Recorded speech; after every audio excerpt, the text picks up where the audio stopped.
નમસ્કાર વિદ્યાર્થી મિત્રો, પ્રાણી સૃષ્ટિમાં તમારું સ્વાગત છે। આપણે હવે આપણી આસપાસ જોવા મળતા અસંખ્ય પ્રાણીઓનો અભ્યાસ કરવાનો છે। આખી સૃષ્ટિમાં તો પુષ્કળ પ્રાણીઓ છે। શું આપણે એ બધાને ઓળખી શકીએ? હા કે ના? ના, આપણે કેટલાક પ્રાણીઓને ઓળખીએ છીએ અને કેટલાક પ્રાણીઓને નથી ઓળખતા। તો હવે જેને નથી ઓળખતા એને આપણે ઓળખવાના છે।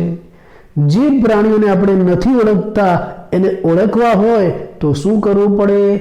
વર્ગીકરણ કરવું પડે। અને જો તમારે વર્ગીકરણ કરવું હોય તો તમારી પાસે શેનું જ્ઞાન હોવું જોઈએ? લક્ષણોનું। જો તમારે પ્રાણીનું વર્ગીકરણ કરવું છે તો તમારી પાસે આવા બધા લક્ષણોનું જ્ઞાન હોવું જોઈએ। કયા લક્ષણો?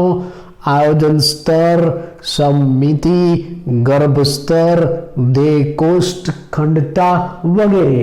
આવા બધા લક્ષણોનું જો આપણી પાસે જ્ઞાન હોય તો આપણે પ્રાણી સૃષ્ટિનું વર્ગીકરણ કરી શકીએ। એમાંથી આપણે કેટલાક લક્ષણો જોયા, જેવા કે આયોજન સ્તર। તમે જાણો છો કે જુદા જુદા પ્રાણીઓમાં અલગ અલગ પ્રકારનું આયોજન છે। કેટલાક કોષસ્તરીય આયોજન ધરાવે છે તો કેટલાક પેશી સ્તરીય હોય છે, કેટલાક અંગ સ્તરીય હોય તો કેટલાક અંગ તંત્ર સ્તરીય આયોજન ધરાવે। આવા જુદા જુદા પ્રકારના આયોજનના આધારે આપણે પ્રાણીનું વર્ગીકરણ કરી શકીએ કે ભાઈ આ કોષવાળા પ્રાણીઓ, આ પેશીવાળા, આ અંગોવાળા, આ અંગતંત્ર ધરાવતા આપણે વર્ગીકરણ કરી શકીએ। વર્ગીકરણ કરવા માટેનો બીજો આધાર છે સમમિતિ। એ પણ આપણે જોયું। સમમિતિ, પ્રાણીઓમાં મુખ્ય 3 પ્રકારની સમમિતિ છે: દ્વિપાર્શ્વ સમમિતિ, અરીય સમમિતિ અને અસમમિતિ। એટલે શું પરિચય આપ્યો? જો ફક્ત એક જ દરિયેથી પ્રાણી શરીરના 2 ભાગ થાય તો દ્વિપાર્શ્વ સમમિતિ, કોઈ પણ દરિયેથી 2 ભાગ થાય તો અરીય સમમિતિ અને 2 સરખા ભાગ થાય જ નહીં તો અસમમિતિ।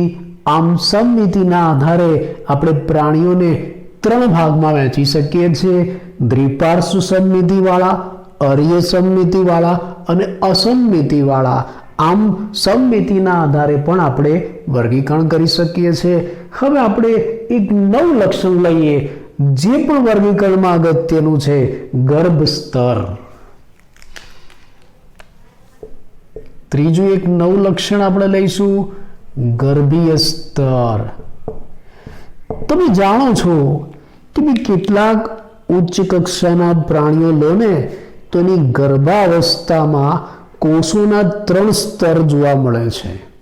તમે એનો ગર્ભ વિકાસ જુઓ ને તો એની ગર્ભાવસ્થામાં કોષોના 3 સ્તર હોય છે: બાહ્ય ગર્ભ સ્તર, મધ્ય ગર્ભ સ્તર અને અંતઃગર્ભ સ્તર। એટલે કેટલાક પ્રાણીઓની ગર્ભાવસ્થામાં અથવા તો ગર્ભ વિકાસ દરમિયાન કોષોના બનેલા 3 સ્તર જોવા મળે છે, જેને ગર્ભ સ્તર આપણે કહીશું। એમાંનું એક છે બાહ્ય ગર્ભ સ્તર, બીજું મધ્ય ગર્ભ સ્તર અને ત્રીજું છે અંતઃગર્ભ સ્તર। કેટલાક ઉચ્ચ કક્ષાના પ્રાણીઓ છે એનો તમે ગર્ભાવસ્થાનો અભ્યાસ કરો તો શરૂઆતમાં એના ગર્ભ વિકાસ દરમિયાન ગર્ભની અંદર 3 કોષોના સ્પષ્ટ સ્તર જોવા મળે: એક બાહ્ય ગર્ભ સ્તર, બીજું મધ્ય ગર્ભ સ્તર અને ત્રીજું અંતઃગર્ભ સ્તર। આવા જો 3 ગર્ભ સ્તર હોય ને તો એ પ્રાણીને આપણે ત્રિગર્ભ સ્તરી કહીશું। હવે 3 ગર્ભ સ્તર હોય ગર્ભાવસ્થામાં તો એ પ્રાણીને આપણે ત્રિગર્ભ સ્તરી કહીશું। દાખલા તરીકે અહીંયા મેં આકૃતિ બતાવી છે, જુઓ, આ કોઈ પ્રાણીના ગર્ભની આકૃતિ છે, એનો છેદ લઈને આકૃતિ મૂકી છે તો એના ગર્ભની અંદર તમને સ્પષ્ટ 3 સ્તર જોવા મળે છે। જો આ બ્લુ કલરમાં બતાવ્યું 12નું બાહ્ય ગર્ભ સ્તર, આ બાજુ નામ આપું બાહ્ય ગર્ભ સ્તર। પછી આ વચ્ચે બતાવ્યું છે ને લાલ કલરમાં કોષોનો સમૂહ, એ મધ્ય ગર્ભસ્તર. અને સૌથી અંદર આ કાળા કલરમાં બતાવ્યું છે ને એ અંતઃગર્ભસ્તર. એટલે કેટલાક પ્રાણીઓ છે એના ગર્ભ વિકાસ દરમિયાન એની ગર્ભાવસ્થામાં આવા 3 સ્તર છે: બાહ્ય ગર્ભસ્તર, મધ્ય ગર્ભસ્તર અને અંતઃગર્ભસ્તર.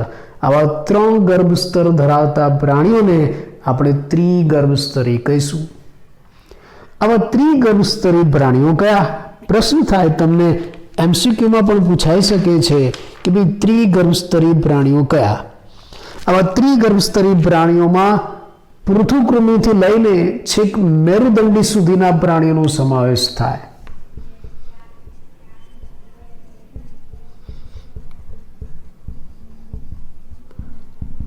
પૃથુકૃમિથી લઈને છેક મેરુદંડી સુધીના બધા જ પ્રાણીઓ ત્રિગર્ભસ્તરી છે. અને બીજો એક પ્રશ્ન, સૌપ્રથમ ત્રિગર્ભસ્તર કયા પ્રાણી સમુદાયમાં જોવા મળે? પૃથુકૃમિમાં. આમાં સૌપ્રથમ વખત 3 ગર્ભસ્તર જોવા મળે છે. હા, પણ કેટલાક પ્રાણીઓ એવા છે કે જેની ગર્ભાવસ્થામાં 3 નહીં 2 જ સ્તર આવેલા હોય. દાખલા તરીકે બાજુની આકૃતિ, જો તમે આવા પ્રાણીનો છેદ લો ને તો તમને 2 જ સ્તર જોવા મળે. એક બહાર આ બાહ્ય ગર્ભસ્તર અને બીજું અંદર આ અંતઃગર્ભસ્તર. વચ્ચે આવું કોષોનું સ્તર નથી. જો વચ્ચે કોષોનું સ્તર નથી, પ્રવાહી જેવું છે, મધ્ય શ્લેષ એવું એને કહેવાય. કોષોનું સ્તર નથી. એટલે કોષોના તો 2 જ સ્તર થયા. કયા? બાહ્ય ગર્ભસ્તર અને અંતઃગર્ભસ્તર. આવા પ્રાણીઓને દ્વિગર્ભસ્તરી કહેવાય. એટલે જો ગર્ભાવસ્થામાં 2 સ્તર હોય તો દ્વિગર્ભસ્તરી કહેવાય. અને આવા દ્વિગર્ભસ્તરી પ્રાણી કયા છે જાણો છો? કોષ્ઠાંતરી સમુદાયના. દ્વિગર્ભસ્તરી પ્રાણી સમુદાય કયો? MCQમાં પૂછાય, કોષ્ઠાંતરી સમુદાય. એટલે આમ આપણે ગર્ભસ્તરના આધારે પણ પ્રાણીનું વર્ગીકરણ કરી શકીએ છીએ. 2 ગર્ભસ્તરવાળા, 3 ગર્ભસ્તરવાળા, દ્વિગર્ભસ્તરી, ત્રિગર્ભસ્તરી. દ્વિગર્ભસ્તરી સમુદાય કયો? કોષ્ઠાંતરી. ત્રિગર્ભસ્તરી કયા? પૃથુકૃમિથી લઈને છેક મેરુદંડી સુધીના. પૃથુકૃમિ, સૂત્રકૃમિ બધા જ અંદર આવશે.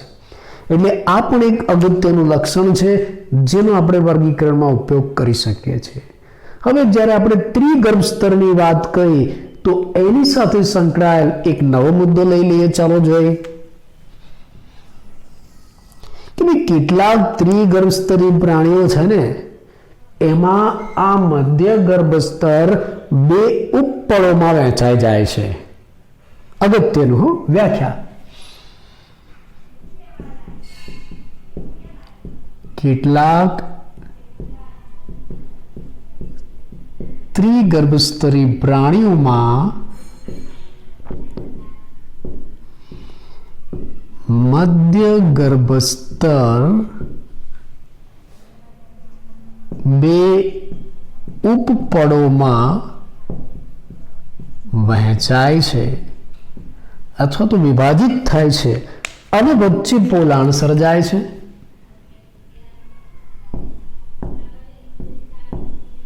તેની વચ્ચે પોલાણ સર્જાય છે, અવકાશ સર્જાય છે. આ જે પોલાણ સર્જાયું ને એને કહેવાય છે દેહકોષ્ઠ. એક નવી વ્યાખ્યા, નવી સમજૂતી તમને પરીક્ષામાં પણ પૂછાય. કેટલાક ત્રિગર્ભસ્તરી પ્રાણીઓમાં આ જે મધ્ય ગર્ભસ્તર છે એ 2 ઉપપળોમાં વિભાજિત થાય છે અને એની વચ્ચે પોલાણ સર્જાય છે. એ પોલાણને શું કહેવાય છે? દેહકોષ્ઠ. સંસ્કૃત શબ્દ છે. દેહ એટલે શરીર, કોષ્ઠ એટલે પોલાણ અથવા તો ગુહા. એટલે આનું ગુજરાતી બીજા શબ્દમાં શરીર ગુહા થાય.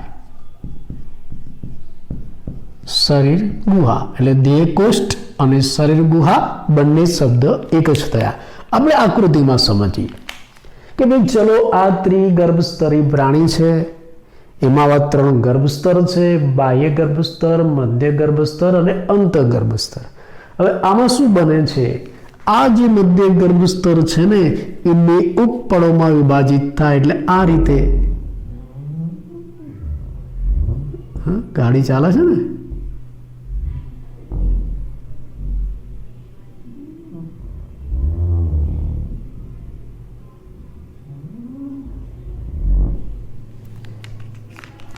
આ મધ્ય ગર્ભસ્તર બે ઉપપળોમાં વિભાજિત થઈ જાય આ રીતે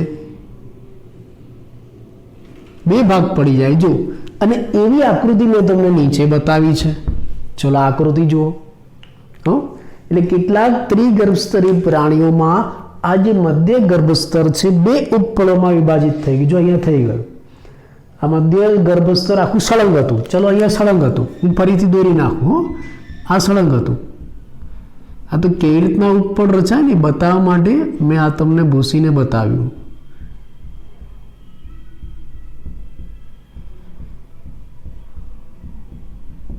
બરાબર આ મધ્ય ગર્ભસ્તર સળંગ હતું એ મધ્ય ગર્ભસ્તર બે ઉપપળોમાં વિભાજિત થઈ જાય જો આ એક બાજુ આ એક ઉપર આ બાજુ આવી જાય અંદરની બાજુએ અને બીજું બહારની બાજુ વચ્ચે પોલાણ સર્જાય આ પોલાણ અને આ જે પોલાણ સર્જાયું ને એને દેહકોષ્ઠ કહેવાય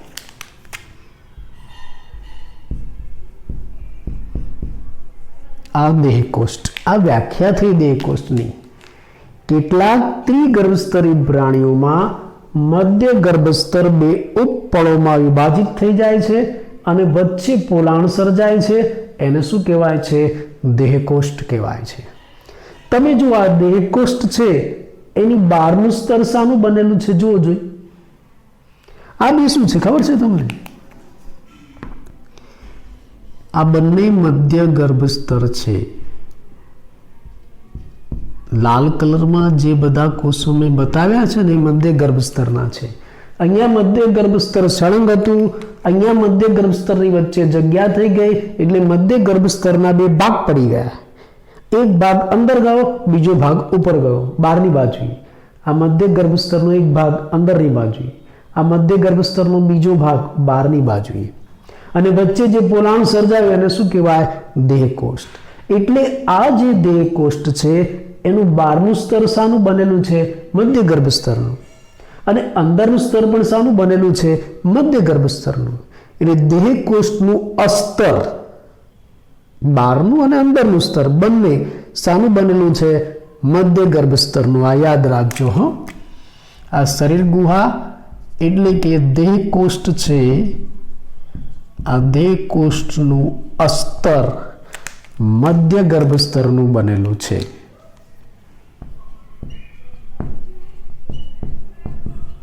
મધ્ય ગર્ભસ્તરનું બનેલ છે ચલો આ તો દેહકોષ્ઠની વ્યાખ્યા તમે ગર્ભાવસ્થામાં આપી આવો દેહકોષ્ઠ તમને દેખાય પણ ક્યાં દેખાય ગર્ભમાં દેખાય પુખ્ત પ્રાણીમાં ક્યાં હોય આ દેહકોષ્ઠ પુખ્ત પ્રાણીમાં ક્યાં હોય ખબર છે તમને આ દેહકોષ્ઠ પુખ્ત પ્રાણીમાં એના પાચન માર્ગ અને શરીર દિવાલની વચ્ચે હોય તો પુખ્ત પ્રાણીમાં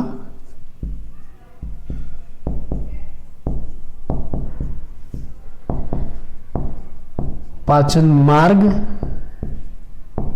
અને શરીર દિવાલની વચ્ચેના અવકાશ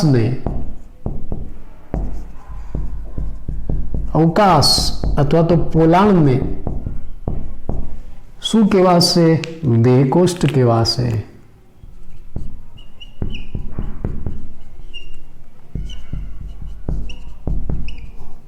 બરાબર ગર્ભાવસ્થામાં દેહકોષ્ઠ કોને કહેવાશે કે ભાઈ મધ્ય ગર્ભસ્તર બે ઉપપળોમાં વિભાજિત થયા અને વચ્ચે જે પોલાણ સર્જાયું એ દેહકોષ્ઠ પણ પુખ્તાવસ્થામાં દેહકોષ્ઠ ક્યાં જોવા મળે કેમ કે પુખ્તાવસ્થામાં તો બધા અંગો બની ગયા હોય એટલે પુખ્તાવસ્થામાં દેહકોષ્ઠ ક્યાં જોવા મળશે પુખ્તાવસ્થામાં પાચન માર્ગ અને શરીર દિવાલની વચ્ચે જે પોલાણ છે એ દેહકોષ્ઠ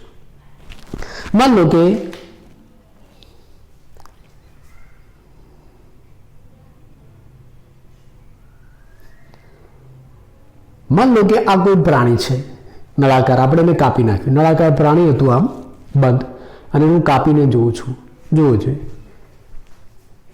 દેખાય છે? આ જે મારો હાથ છે ને પ્રાણી શરીર, આ જે મારો હાથ છે એ પ્રાણી શરીર, અને વચ્ચે આ પેન છે પાચન માર્ગ. આ પાચન માર્ગ અને આ શરીર દિવાલ આખી ફરતે, આ પાચન માર્ગ અને શરીર દિવાલની વચ્ચે આ જગ્યા જ્યાં મારી આંગળી ફરે છે ને એ જગ્યા, આ પાચન માર્ગ અને શરીર દિવાલની વચ્ચે આ જે ખાલી જગ્યા રહીને એને શું કહેવાય છે? દેહકોષ્ઠ કહેવાય છે. સમજાયું? એટલે આવા જે દેહકોષ્ઠ ધરાવતા પ્રાણીઓ હોય ને એના શરીરને કાપીને તમે જુઓ ને તો એમાં વચ્ચે પાચન માર્ગ હોય અને એની ફરતે આ દિવાલ હોય. પાચન માર્ગ અને દિવાલની વચ્ચે પોલાણ હોય, એ પોલાણને શું કહેવાય છે? દેહકોષ્ઠ કહેવાય છે. બરાબર? એટલે આમ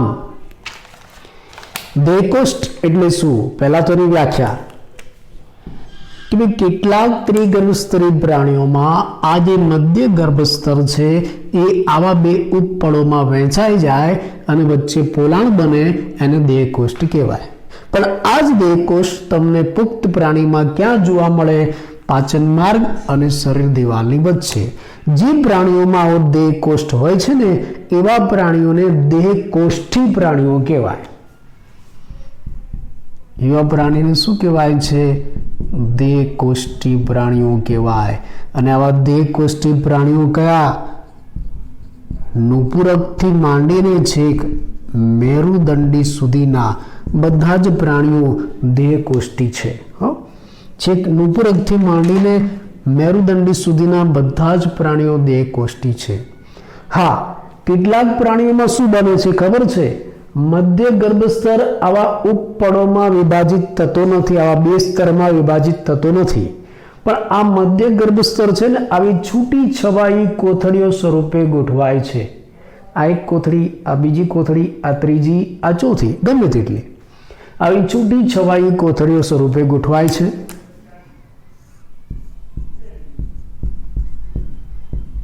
છૂટી છવાઈ કોથળીઓ એટલે કેટલાક પ્રાણીઓની અંદર આ મધ્ય ગર્ભસ્તર આવી છૂટી છવાઈ કોથળીઓ સ્વરૂપે ગોઠવાય છે અને એની વચ્ચે આ પોલાણ સર્જાય છે. આ રહ્યું આ, એને સાચો દેહકોષ્ઠ નથી કહેવાતું, ખોટો દેહકોષ્ઠ કહેવાય છે. કૂટ દેહકોષ્ઠ.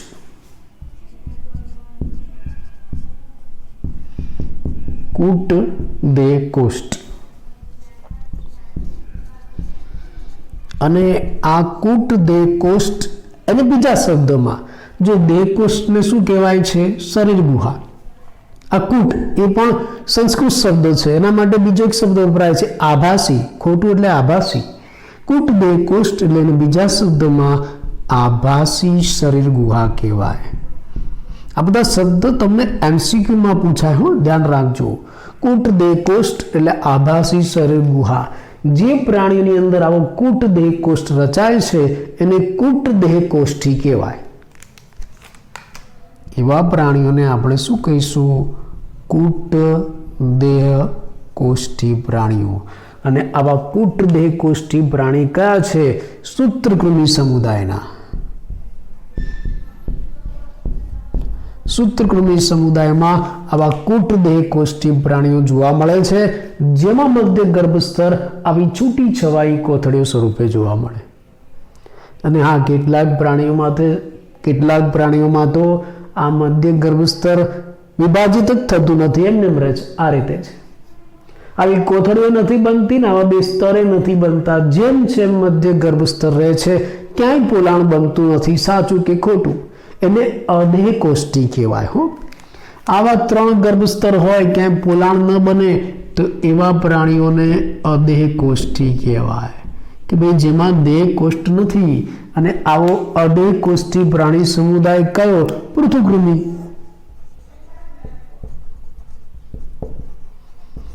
અદેહકોષ્ઠી પ્રાણી સમુદાય પૃથુકૃમિ. બરાબર? એટલે આ રીતે દેહકોષ્ઠના આધારે પણ પ્રાણીઓને 3 ભાગમાં વહેંચવામાં આવે છે. એક દેહકોષ્ઠી, કૂટ દેહકોષ્ઠી અને અદેહકોષ્ઠી. જે પ્રાણીઓમાં મધ્ય ગર્ભસ્તર 2 ઉપપળોમાં વિભાજિત થાય, વચ્ચે પોલાણ સર્જાય, એને દેહકોષ્ઠી કહેવાય.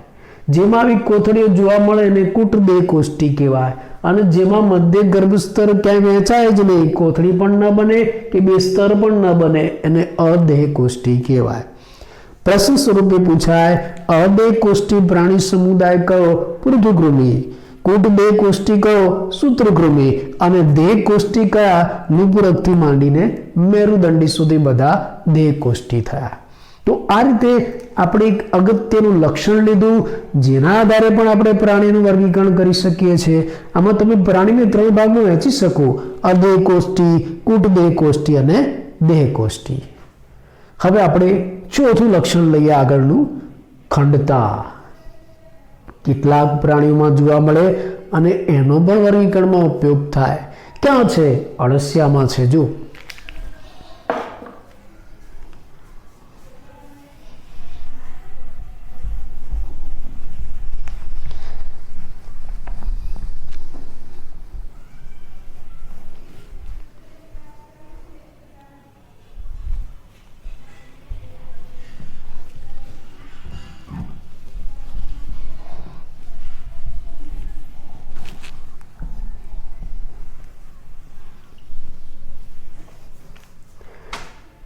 અળસિયા જેવા પ્રાણી છે. આ મેં અળસિયા જેવું દોર્યું, અળસિયું ના કહેવાય.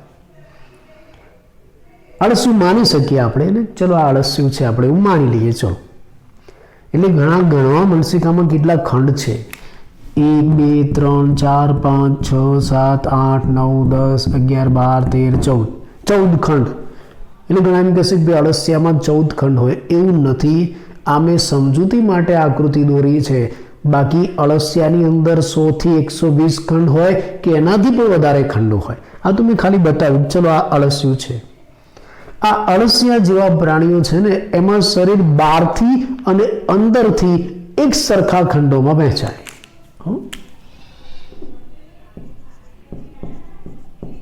શરીર બહારથી અને અંદરથી એક સરખા ખંડોમાં વહેંચાય.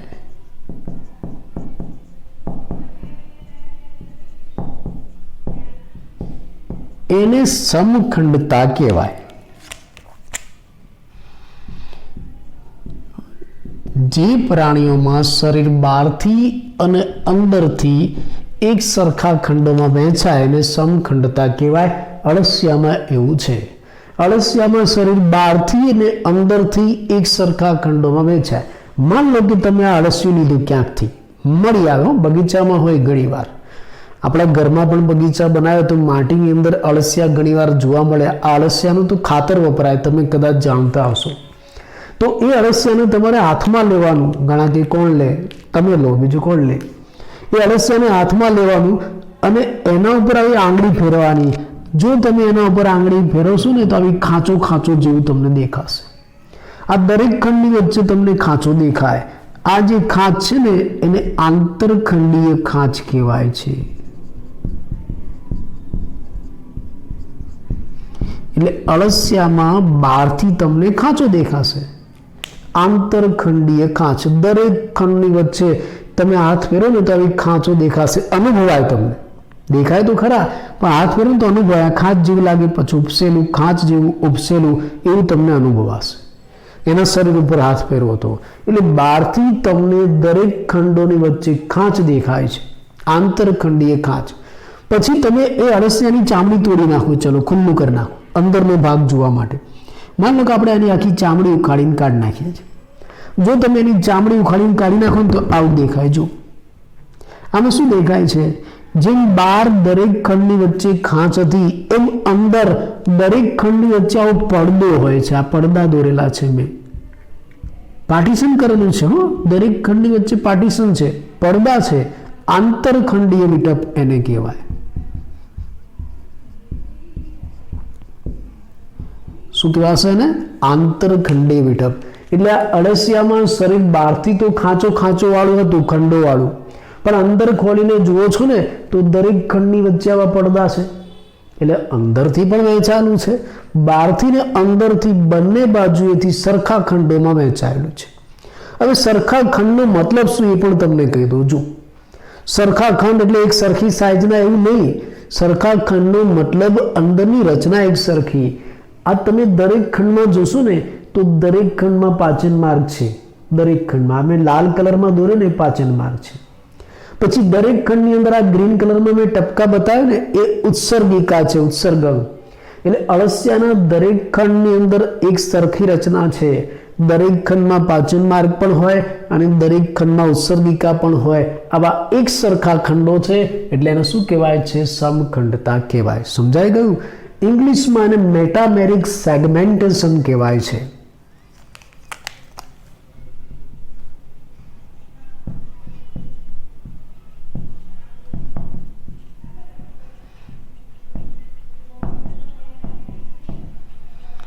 ઇંગ્લિશમાં એને મેટામેરિક સેગમેન્ટેશન કહેવાય છે અને સમખંડતા કહેવાય. આવી સમખંડતા કેટલાક પ્રાણીઓમાં હોય છે.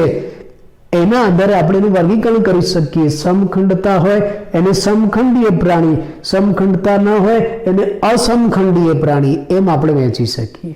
હા, હજી ત્રીજા પણ એક એવા પ્રાણી છે.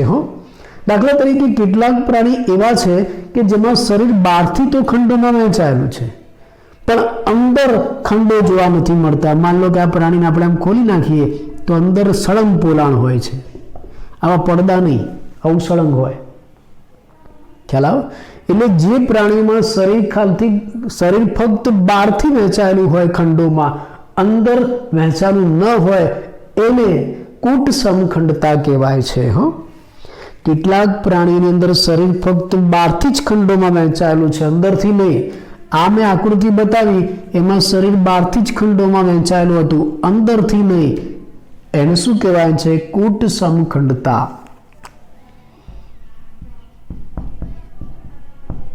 કેટલાક પ્રાણીઓમાં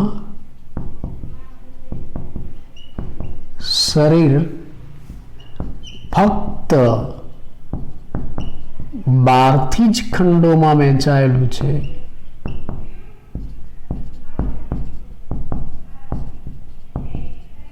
અંદરથી નહીં. અંદરથી નહીં તો એને કૂટ સમખંડતા કહેવાય છે ગુજરાતીમાં. ઇંગ્લિશમાં એને સ્યુડો મેટામેરિક સેગમેન્ટેશન કહેવાય છે.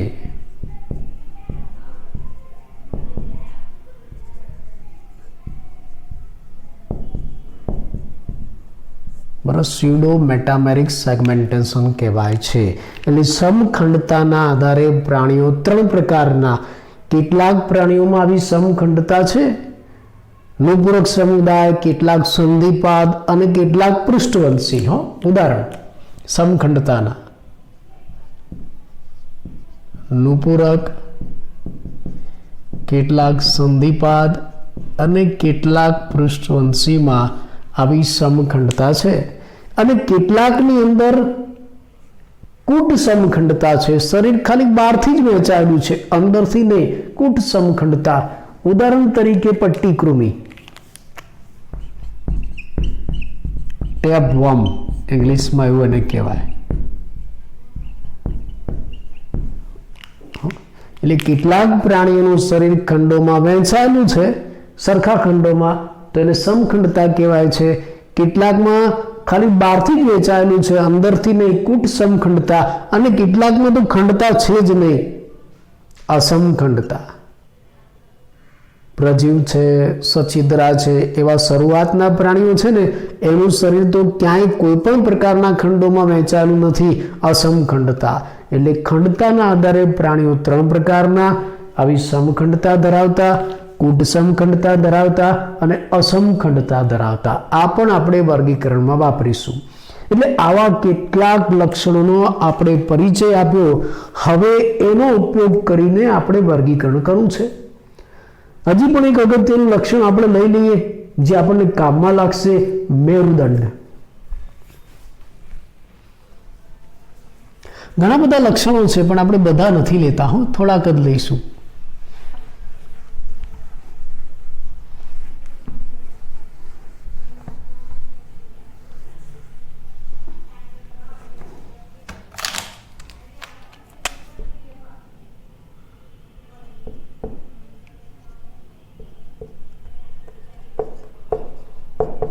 મેરુદંડ હો, આ મેરુદંડ પણ પ્રાણીનું એક એવું લક્ષણ છે કે જેનો ઉપયોગ કરીને આપણે વર્ગીકરણ કરી શકીએ છીએ. પહેલા તો મેરુદંડ એટલે શું, વ્યાખ્યા સ્વરૂપે તમને પૂછાય કે ભાઈ કેટલાક પ્રાણીઓ છે એના શરીરની પૃષ્ઠ બાજુએ મધ્ય ગર્ભસ્તરમાંથી સર્જાતા એક પોલા દંડ જેવી રચના આવેલી છે જેને મેરુદંડ કહેવાય છે. કેટલાક પ્રાણીઓમાં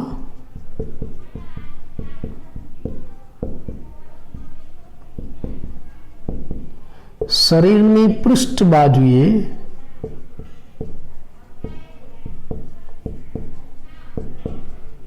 મધ્ય ગર્ભસ્તરમાંથી સર્જાતા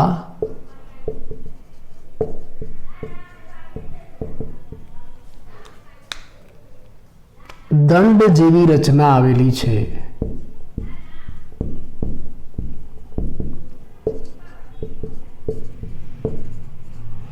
જેને મેરુદંડ કહેવાય છે.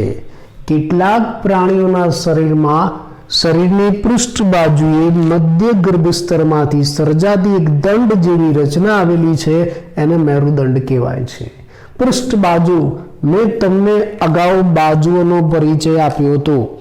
ફરી એકવાર તમને બાજુઓ યાદ કરાવી દઉં. પૃષ્ઠ બાજુ, જો પૃષ્ઠ એટલે પાછળની આપણી પીઠનો ભાગ એ પૃષ્ઠ કહેવાય. બક્ષ એટલે આગળનો આ છાતીનો ભાગ બક્ષ કહેવાય. અગ્ર એટલે આપણા ટોચનો શીર્ષનો ભાગ અગ્ર કહેવાય. અને પશ્ચુ એટલે નીચે પગનો ભાગ છે પશ્ચુ કહેવાય. અને પાર્શ્વ, આ બંને સાઈડો બંને બાજુઓ છે એ પાર્શ્વ કહેવાય. સમજાય છે? તો અહીંયા મેરુદંડ ક્યાં છે? આપણા શરીરની, ટૂંકમાં આ પ્રાણી શરીરની પૃષ્ઠ બાજુ. જે મેરુદંડી પ્રાણી છે એ પ્રાણી શરીરની પૃષ્ઠ બાજુ અહીંયા પાછળ એક દંડ જેવી રચના આવેલી છે જે મધ્ય ગર્ભસ્તરમાંથી સર્જાય છે એને શું કહેવાય છે? મેરુદંડ. જે પ્રાણીઓમાં આ દંડ હાજર છે એને મેરુદંડી કહેવાય અને જેની અંદર આ દંડ હાજર નથી એને અમેરુદંડી કહેવાય. આના બે ભાગ. એટલે મેરુદંડના આધારે પ્રાણીઓ બે પ્રકારના, આપણે એને બે વર્ગમાં વહેંચી શકીએ, મેરુદંડી અને અમેરુદંડી. એટલે જે પ્રાણીઓમાં મેરુદંડ હાજર છે એને મેરુદંડી કહીશું, ગેરહાજર છે એને અમેરુદંડી કહીશું આપણે. મેરુદંડી પ્રાણીઓ કયા? પુચ્છ મેરુદંડીથી લઈને છેક સસ્તન સુધીના.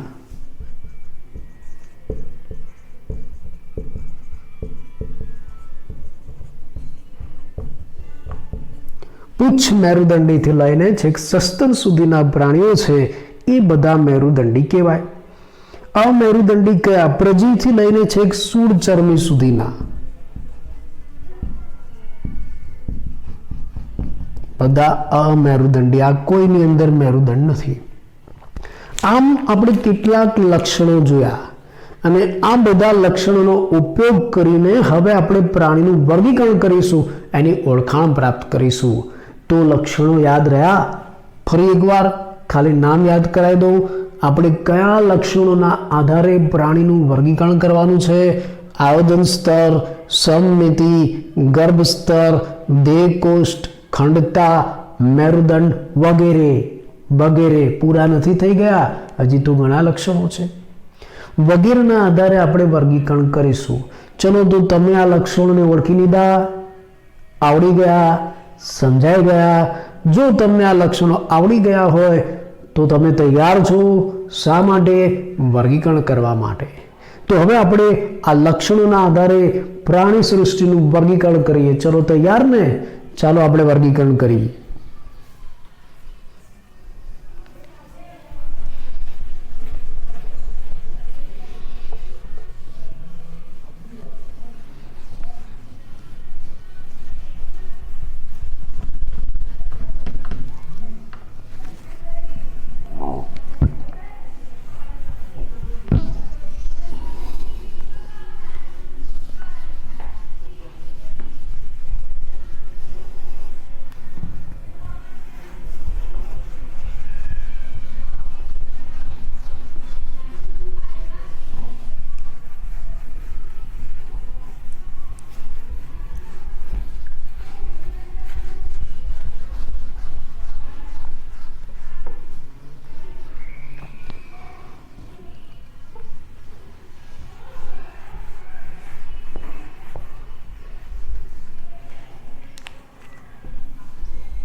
ચાલો હવે આપણે પ્રાણી સૃષ્ટિનું વર્ગીકરણ કરીશું.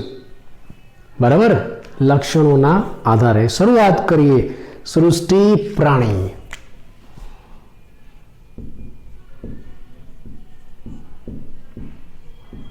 સૃષ્ટિ પ્રાણી, ચલો એના વર્ગીકરણની શરૂઆત કરીએ. સૌથી પહેલું લક્ષણ આપણે કોષનું લઈશું. કોષ રચના, કોષ સ્તર. સૌથી પહેલું લક્ષણ આપણે કોષનું લઈશું. તો ભાઈ સૃષ્ટિમાં તમને જે બધા પ્રાણીઓ દેખાય છે એ કોષની દ્રષ્ટિએ, ખાસ કરીને કોષની સંખ્યાની દ્રષ્ટિએ કેવા છે? કેવા છે? કોષની સંખ્યાની દ્રષ્ટિએ પ્રાણીઓ કેવા છે? તો કેટલાક પ્રાણીઓ એક કોષી છે અને કેટલાક બહુકોષી છે. કોષની સંખ્યાના આધારે આ જે સૃષ્ટિમાં રહેલા પ્રાણીઓ છે એ બે પ્રકારના.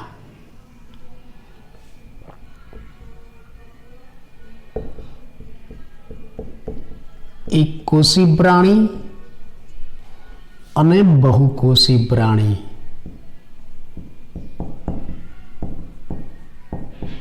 બે પ્રકારના. એક કોષી પ્રાણીઓ છે ને એને આપણે પ્રજીવ કહીશું. એક કોષી પ્રાણી છે એને આપણે શું કહીશું? પ્રજીવ કહીશું. હો. અને બહુકોષી પ્રાણીઓ છે ને એને આપણે મેટાઝોઆ કહીશું.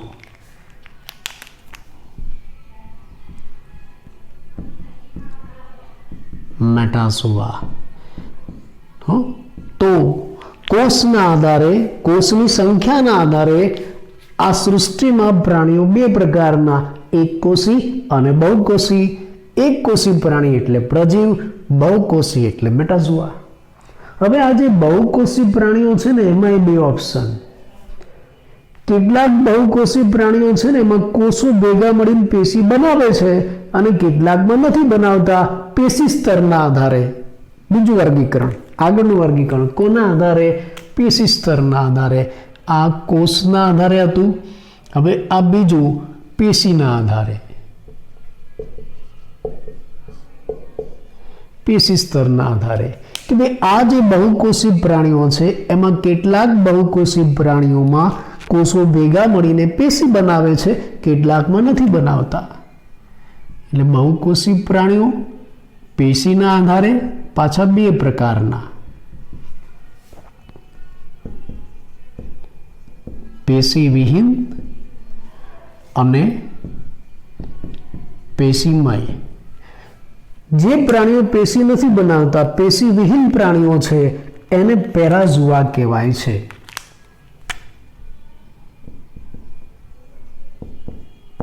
પેરાઝોઆ. પેશી વિહીન પ્રાણીઓ છે એને પેરાઝોઆ કહેવાય છે. અને આ જે પેરાઝોઆ છે એની અંદર સછિદ્ર સમુદાયનો સમાવેશ થાય છે. સમુદાય કયો આવશે? સછિદ્રા. હા, જે પેશી ધરાવતા પ્રાણીઓ છે, પેશીમય પ્રાણીઓ, એને મેટાઝોઆ કહેવાય છે. સોરી, યુમેટાઝોઆ કહેવાય છે. બહુકોષી પેશી ધરાવતા પ્રાણીઓ છે એને યુમેટાઝોઆ કહેવાય છે.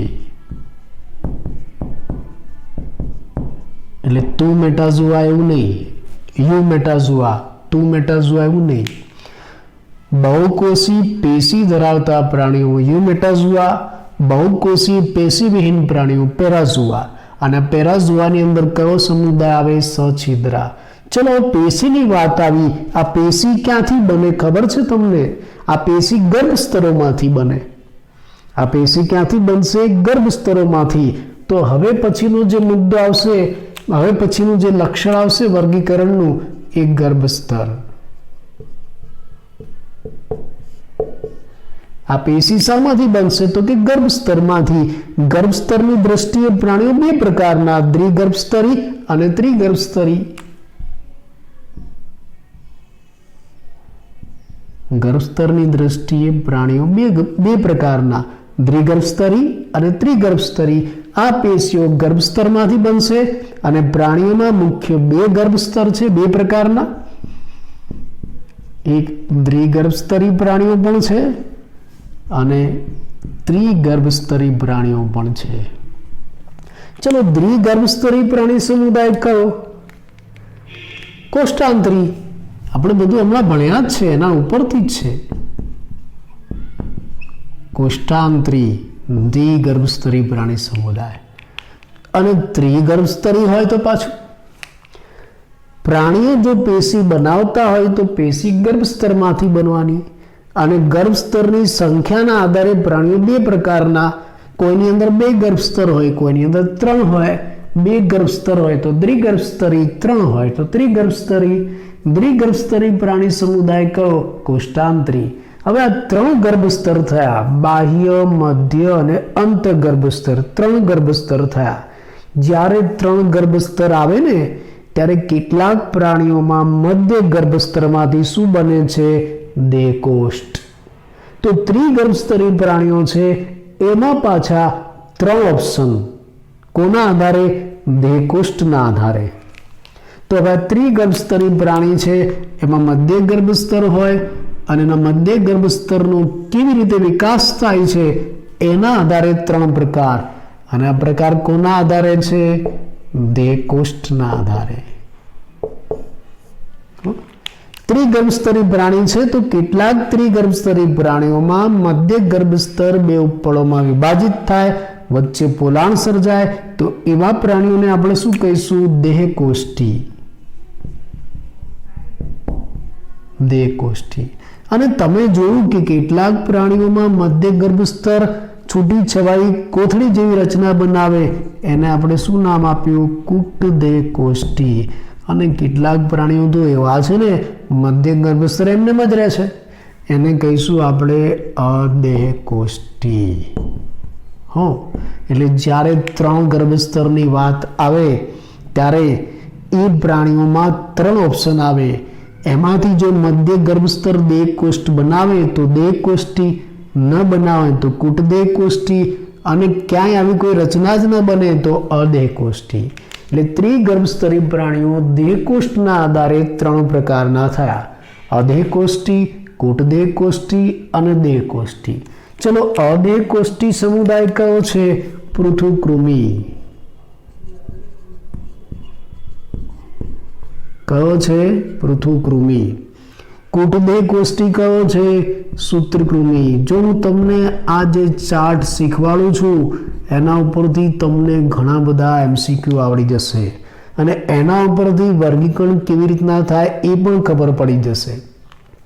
ચલો હવે આ દેહકોષ્ઠી પ્રાણીઓ છે એનું આગળ શું આપણે એ વિચારીએ. હવે આ દેહકોષ્ઠી પ્રાણીઓ છે એમાં ત્રણ ગર્ભસ્તર છે, બાહ્ય, મધ્ય અને અંતઃગર્ભસ્તર. એમાંથી કેટલાક દેહકોષ્ઠી પ્રાણીઓમાં મધ્ય ગર્ભસ્તરમાંથી મેરુદંડ બને છે અને કેટલાકમાં નથી બનતો. તો આ દેહકોષ્ઠી પ્રાણીઓ મેરુદંડના આધારે આપણે બે પ્રકારમાં વહેંચીશું. એટલે પછીનું લક્ષણ કયું આવશે? મેરુદંડ. એટલે આ જે દેહકોષ્ઠી પ્રાણીઓ છે એમાં કેટલાકની અંદર મેરુદંડ હાજર છે એને આપણે શું કહીશું? મેરુદંડી. અને કેટલાકમાં ગેરહાજર છે એને આપણે શું કહીશું? અમેરુદંડી. ચલો અમેરુદંડી કયા જાણો છો? નુપુરક, સંધિપાદ, મૃદુકાય, શૂળત્વચી, સામી મેરુદંડી બધા જ.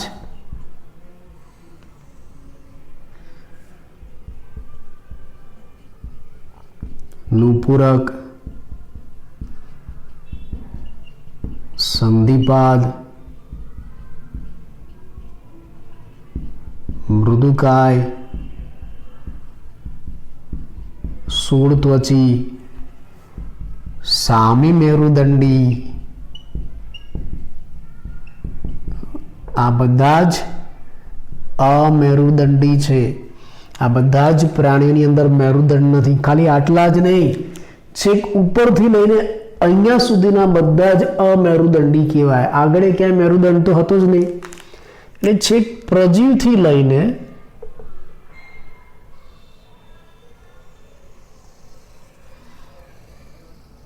સામી મેરુદંડી સુધીના જે બધા જ પ્રાણીઓ છે એ બધા કેવા કહેવાય છે? અમેરુદંડી.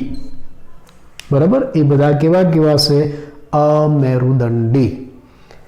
એટલે જો અહીંયા સુધીનું વર્ગીકરણ તમે યાદ રાખો. ફરી એકવાર રિવિઝન કરાવી દઉં કે ભાઈ આપણે આગળ જે લક્ષણો ભણ્યા એ બધા લક્ષણોના આધારે હવે આપણે આ પ્રાણી સૃષ્ટિનું વર્ગીકરણ કરવું છે. ચલો પહેલાં આપણે કોષના આધારે, એની સંખ્યાના આધારે વર્ગીકરણ કર્યું કે ભાઈ એકકોષી અને બહુકોષી પ્રાણી. બહુકોષી પ્રાણીઓ છે તો પછી એમાં કેટલાકમાં પેશી બને છે, કેટલાકમાં નથી બનતી. પેશીવિહીન, પેશીમય. પેશી બનશે તો ગર્ભસ્તરમાંથી બનશે. ગર્ભસ્તરના આધારે પ્રાણીઓ બે પ્રકારના, દ્વિગર્ભસ્તરી, ત્રિગર્ભસ્તરી. હવે જો ગર્ભસ્તર આવશે તો કેટલાકમાં દેહકોષ્ઠ બને, દેહકોષ્ઠી. કેટલાકમાં ખોટો દેહકોષ્ઠ બને, ખોટો દેહકોષ્ઠી. અને કેટલાકમાં દેહકોષ્ઠ કોઈ પણ પ્રકારનું ન બને, અદેહકોષ્ઠી. એટલે ત્રિગર્ભસ્તરી પ્રાણીઓ દેહકોષ્ઠના આધારે ત્રણ પ્રકારના: અદેહકોષ્ઠી, કૂટદેહકોષ્ઠી અને દેહકોષ્ઠી. હવે આ દેહકોષ્ઠી પ્રાણીઓ છે એમાં કેટલાકમાં મેરુદંડ બને છે અને કેટલાકમાં નથી બનતું. જેમાં મેરુદંડ બને છે ને મેરુદંડી કહેવાય, ન બને ને અમેરુદંડી કહેવાય. કયા લક્ષણના આધારે વર્ગીકરણ કર્યું? મેરુદંડના આધારે. હવે આ જે મેરુદંડી છે ને એમાં મેરુદંડનો આગળ વિકાસ કેવી રીતે થાય એના આધારે પ્રકાર પડશે પાછા.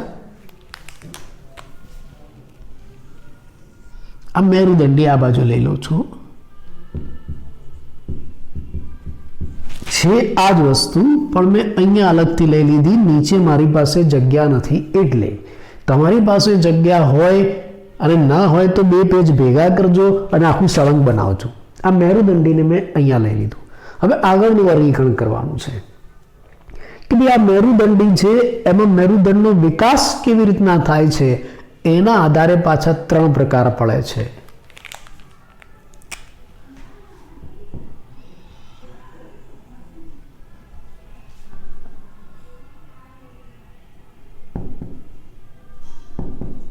મેરુદંડનો વિકાસ એના આધારે પાછું વર્ગીકરણ થાય. આ મેરુદંડની હાજરી હતી. અહીંયા મેરુદંડનું જ લક્ષણ હતું પણ મેરુદંડની હાજરી ગેરહાજરી આપણે જોઈએ. મેરુદંડ હાજર તો મેરુદંડી, ગેરહાજર તો અમેરુદંડી. અહીંયા હવે આ જે મેરુદંડ છે જેની અંદર એમાં મેરુદંડનો વિકાસ કેવી રીતના થાય એના આધારે પાછા ત્રણ ભાગ પડશે. કેટલાક પ્રાણીઓમાં આ મેરુદંડનો વિકાસ ખાલી પૂંછડીના ભાગે થાય છે અને એ પણ ડિમ્બ અવસ્થામાં. કેટલાક પ્રાણીઓમાં મેરુદંડનો વિકાસ ડિમ્બ અવસ્થામાં ખાલી પૂંછડીના ભાગે જ થાય છે. એને પુચ્છ મેરુદંડી કહેવાય. આમાં મેરુદંડ ક્યાં છે? પૂંછડીના ભાગે જ છે અને એ પણ ક્યારે? ડિમ્બ અવસ્થામાં. કેટલાક પ્રાણીઓમાં શીર્ષથી લઈને પૂંછડી સુધી આજીવન મેરુદંડ જોવા મળે છે અને શીર્ષ મેરુદંડી કહેવાય.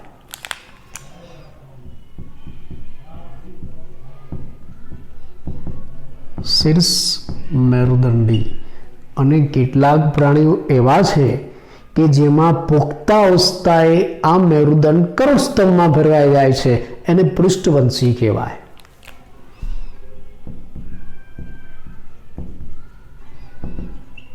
એટલે મેરુદંડના વિકાસના આધારે આ જે મેરુદંડી પ્રાણીઓ છે એને આપણે ત્રણ વર્ગમાં વહેંચી શકીએ છીએ: પુચ્છ મેરુદંડી, શીર્ષ મેરુદંડી અને પૃષ્ઠવંશી. આમાં મેરુદંડ ક્યાં છે? ખાલી પૂંછડીના ભાગે અને એ પણ ડિમ્બ અવસ્થામાં જ, પુખ્તમાં નહીં. આમાં મેરુદંડ ક્યાં છે? શીર્ષથી પૂંછડી સુધી લંબાયેલો આજીવન. અને આમાં મેરુદંડ સામા ફેરવાઈ જાય છે કરોડ સ્તંભમાં. પૃષ્ઠવંશી આપણા જેવા પ્રાણીઓની વાત થઈ. પૃષ્ઠવંશી, આ પૃષ્ઠવંશી પ્રાણીઓમાં જ્યાં કરોડસ્તંભ બન્યો છે એમાં આગળ શું?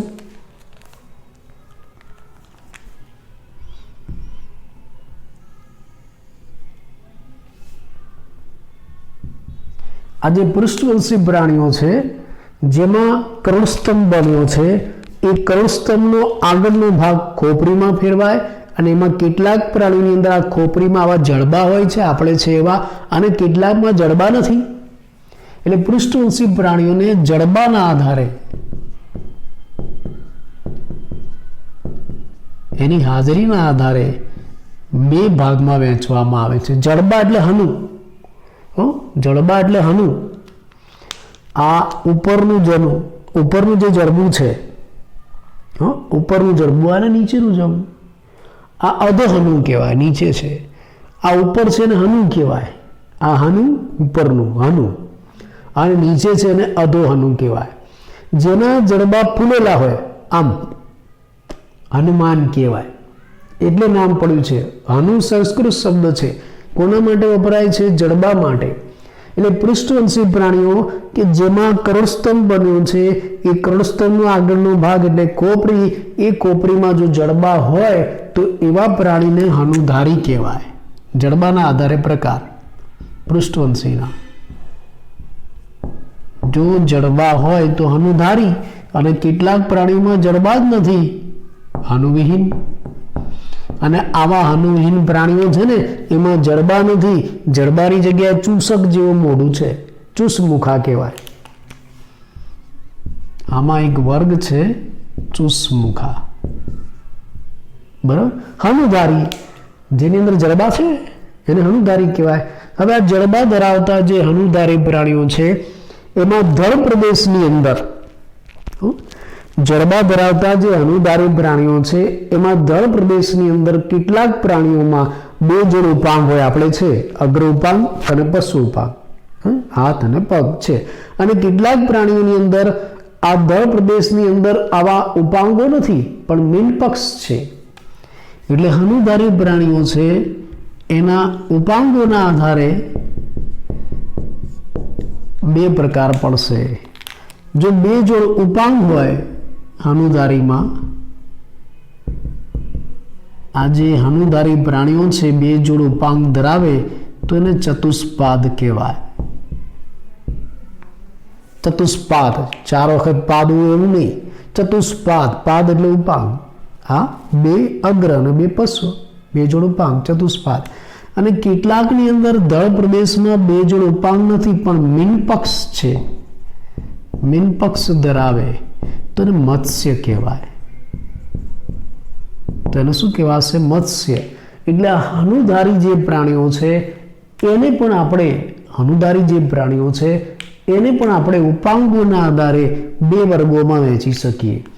જો બે જોડ ઉપાંગ ધરાવે આપણી જેવા તો એને ચતુષ્પાદ કહેવાય, પણ ઉપાંગોની જગ્યાએ મીનપક્ષ ધરાવે તો એને મત્સ્ય કહેવાય.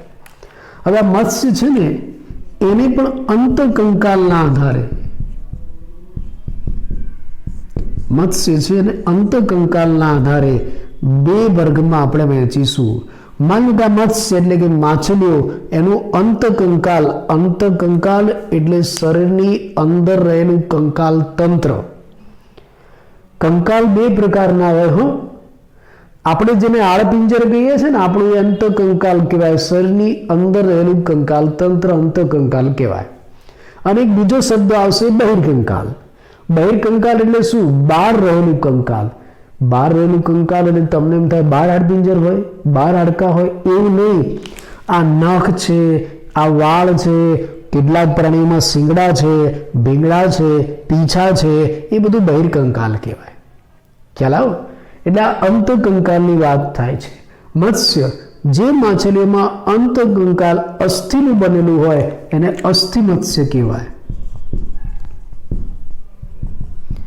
અને જે માછલીઓમાં અંતકંકાલ કાસ્થિનું બનેલું હોય એને કાસ્થિ મત્સ્ય કહેવાય.